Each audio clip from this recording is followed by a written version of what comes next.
Précédemment dans cette histoire, et avait décidé de devenir membre de son église. Grace était une chrétienne très dévouée et prenait très au sérieux les choses de Dieu. Elle pensait que Shinedu était un véritable homme de Dieu, doté de dons spirituels venant directement de Dieu, mais sans le savoir, il était totalement l'opposé de tout ce qu'elle représentait. Quand elle commença à prier dans l'église, elle rejoignit de nombreux départements pour mieux servir Dieu. Shinedu vit à quel point Grace était dévouée et sérieuse concernant les choses de Dieu et décida de faire d'elle une diaconesse dans son église. Cependant, à la fin du mois où Grace fut nommée diaconesse, pendant la réunion que Shinedu avait avec le royaume spirituel de Lulu pour le renouvellement de ses pouvoirs, Lulu choisit Grace, la nouvelle diaconesse, comme le prochain membre de son église à être sacrifié en échange de ses pouvoirs. Lorsqu'elle fut choisie, Lulu commença à l'affliger de toutes sortes de maladies et de revers dans la vie. Chaque fois que Grace se rendait à l'hôpital pour un contrôle, les médecins lui disaient qu'elle allait bien et que sa maladie n'était pas d'ordre médical. Elle consulta divers hôpitaux pour des tests et des analyses, mais tous lui disaient qu'elle allait bien et que leurs machines ne pouvaient rien détecter d'anormal chez elle. Cependant, sa santé continuait de se détériorer rapidement. Grace a fait de nombreux examens et tests à l'hôpital, mais tous révélaient qu'elle allait bien et les médecins lui ont dit que leurs machines ne pouvaient rien détecter d'anormal chez elle. Cependant, sa santé continuait à se détériorer rapidement. Parce que Grace était une chrétienne dévouée, elle priait souvent pour sa maladie. Elle venait à l'autel de l'église de Shinedu, se mettait à genoux et priait Dieu de l'aider, de la guérir et de la soutenir, mais toutes ses prières restaient sans réponse. Grace a tout fait d'humainement possible pour se sauver, mais tous ses efforts étaient inutiles. Elle a pris tous les médicaments qu'on lui donnait pour aller mieux, mais c'était en vain. Au fil des jours, Grace est devenue très frustrée et déprimée. Elle avait renoncé à la vie parce qu'elle était incapable de trouver une solution à son problème. Un jour, elle s'est allongée sur son lit, vaincue, avec des larmes coulant des coins de ses yeux à cause de ces situations inexplicables, en pleurant et en parlant à Dieu du fond de son cœur, lui demandant pourquoi il avait choisi de l'abandonner dans la douleur et le chagrin. Elle a dit, « Père Seigneur, j'ai été fidèle à toi toute ma vie. J'ai passé la majeure partie de ma vie à te servir, à te consacrer ma vie et tout ce que j'ai. Est-ce ainsi que tu veux que ma fin soit? Veux-tu que je meure sans être au courant de la cause de ma situation? Pourquoi ne veux-tu pas répondre à mes prières? Pourquoi m'ignores-tu? Pourquoi es-tu silencieux? Si c'est ta volonté, si c'est ainsi que tu choisis de mettre fin à ma vie, alors que ta volonté soit faite. » Pendant qu'elle pleurait à Dieu, elle s'est assoupie et a fait un rêve très étrange. Dans son rêve, elle se trouvait dans une pièce très blanche, où elle a rencontré un homme qui l'a appelée par son nom et lui a dit, « Grace, j'ai entendu ton cri, mais l'autel où tu choisis de me servir ne m'appartient pas. Je n'y suis pas, il a été vendu au diable. Tu ne me sers pas et tu ne pries pas pour moi à cet autel, tu pries pour le diable. Si tu veux être guéri, si tu veux que je t'entende, tu dois cesser d'adorer à cet autel où je ne peux pas t'entendre, arrête d'adorer le diable. » Grace était choquée et voulait poser des questions à l'homme, mais il a soudainement disparu et Grace s'est réveillée en sueur. Le rêve qu'elle avait fait était très étrange et elle s'est réveillée confuse. Elle se souvenait des paroles de l'homme et de ce qu'il avait dit à propos de l'autel et cela ne faisait que la rendre plus confuse. Mais le pasteur Shinedu prie au nom du Seigneur, il chasse les démons et guérit les malades, il donne toujours des prophéties qui se réalisent. Que voulait donc dire cet homme quand il a dit que l'autel était altéré et vendu au diable? Grace elle-même a décidé de s'éloigner de l'église pendant quelques jours. Elle a commencé à jeûner et à prier avec ferveur chez elle, suppliant Dieu de la guérir, suppliant Dieu de lui pardonner si elle l'avait offensé. Heureusement, au fil des jours, elle a réalisé que sa santé commençait à s'améliorer et en moins d'une semaine, sa santé était complètement rétablie. Elle a surmonté les tribulations de Lulu et les a échappées. Pendant ce temps, dans le monde spirituel où Shinedu allait fréquemment chercher ses pouvoirs, il y avait du chaos et de la panique. Le maître de Lulu était très en colère contre Shinedu parce qu'il n'avait pas pu revendiquer le membre qu'il avait choisi. Shinedu a été appelé pendant la réunion et a été réprimandé sévèrement. « Imbécile! Pourquoi t'entoures-tu de personnes qui connaissent cet homme? Pourquoi un vrai croyant est-il membre de ton église? Que as-tu fait? Je t'avais dit que tu ne devais pas t'entourer de personnes qui sont fortes dans la foi. Tu dois les éviter. Shinedu est devenu très effrayé, c'était la première fois qu'il voyait le maître provocateur et en colère depuis qu'il avait rejoint le sanctuaire. Il a essayé de se défendre.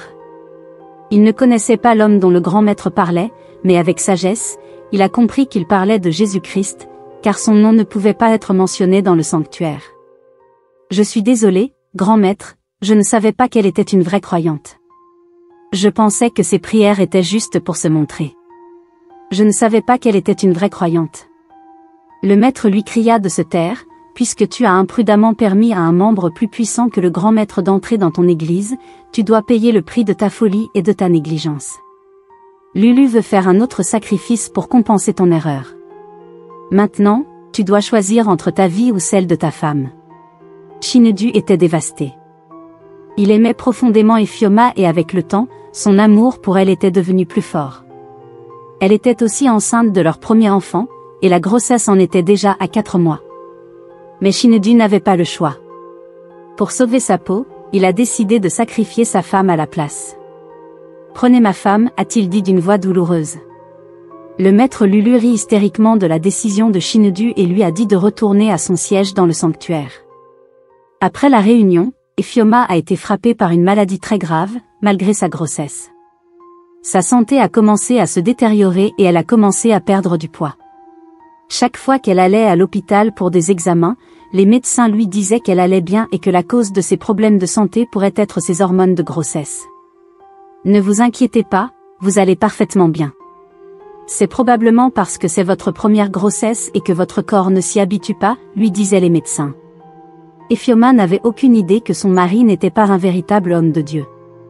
Elle pensait qu'elle servait un vrai Dieu, mais elle ne savait pas que Shinedu était membre du royaume de Lulu. Un jour, la femme a commencé à prier pour son état.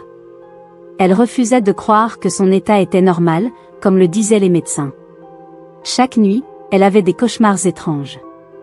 Elle voyait des serpents la poursuivre dans ses rêves. La plupart du temps, elle voyait des animaux blancs la poursuivre pour la dévorer, ce qui la convainquait encore plus que son état n'était pas normal. Shinedu savait que Ephioma était sur la voie de la mort car il l'avait déjà sacrifiée pour sauver sa propre peau, donc il ne prêtait pas beaucoup d'attention à son problème. Chaque fois qu'elle racontait ses rêves à son mari, Shinedu minimisait ses craintes et lui disait que ce n'était rien.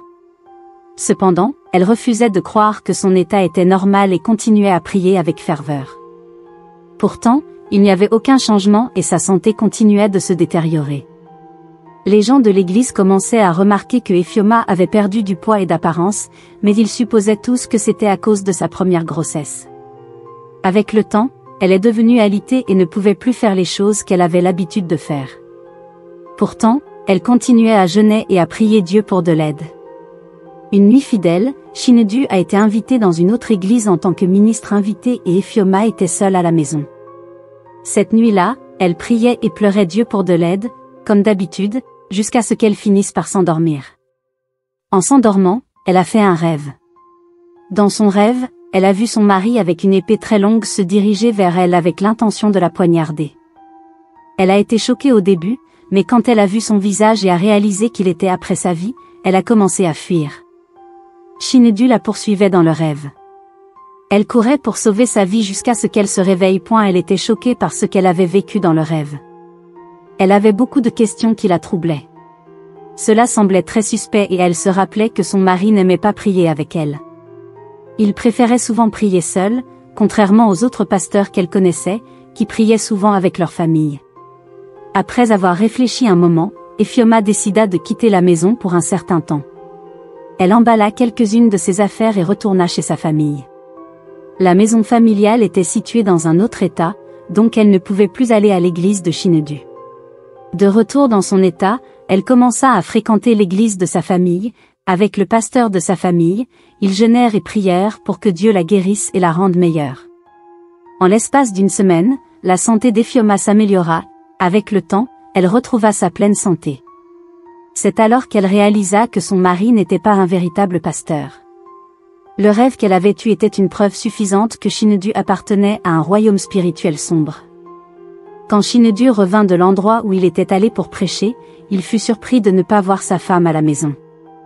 Il l'appela au téléphone et elle lui dit qu'elle resterait chez sa mère pendant un certain temps. Shinedu n'y pensa pas beaucoup et se dit, il vaut mieux que tu meures chez ta famille et non chez moi, ainsi personne ne me soupçonnera. Cependant, à la fin du mois, lors de la réunion dans le monde spirituel, Lulu était très furieux contre Shinedu. Espèce d'idiot, depuis 2 mois, nous n'avons pas pu obtenir de sacrifice de ta part. Que se passe-t-il?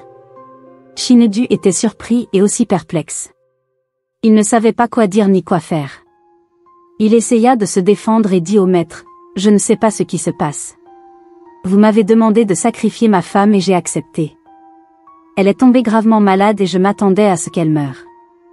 Je ne sais pas ce qui s'est passé. » Le maître devint très en colère et furieux. Il dit à Shinedu qu'il n'y avait plus rien à faire. Lulu était très en colère contre lui et lui dit, « Puisque nous ne pouvons obtenir personne de ta part, nous devons alors prendre ta vie. C'est le prix que tu dois payer pour ta négligence. On t'avait averti de ne pas t'entourer de gens qui connaissent cet homme, mais tu as été têtu.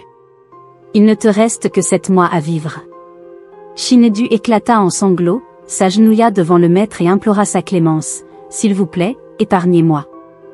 Vous pouvez prendre quelqu'un de l'église, vous pouvez en prendre une 12aine, mais s'il vous plaît, ne prenez pas ma vie. » Le maître l'ignora et le renvoya à sa place.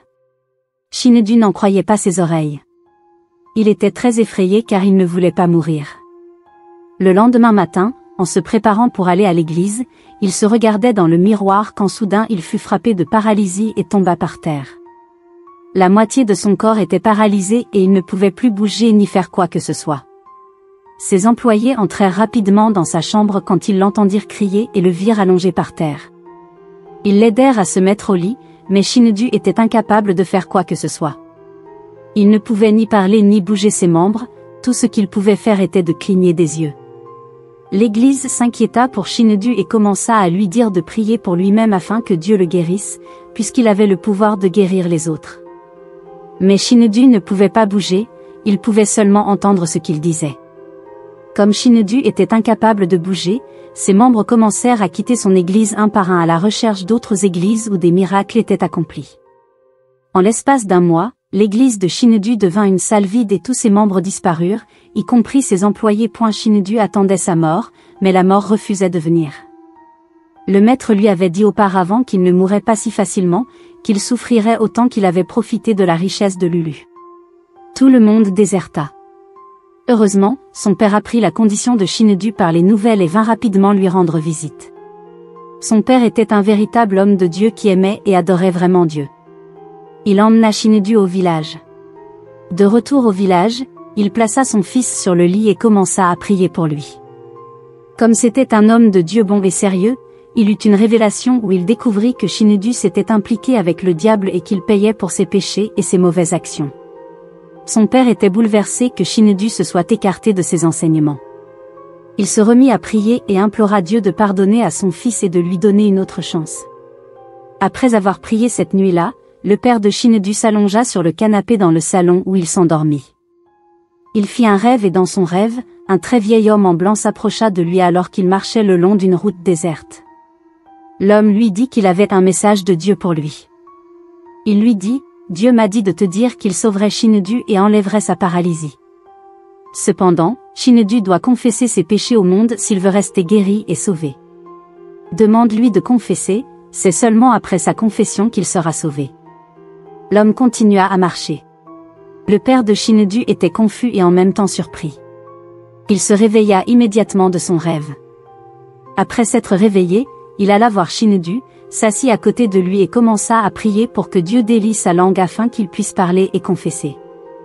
Quand Shinedu fut guéri et après les prières, il commença à confesser ses péchés à son père.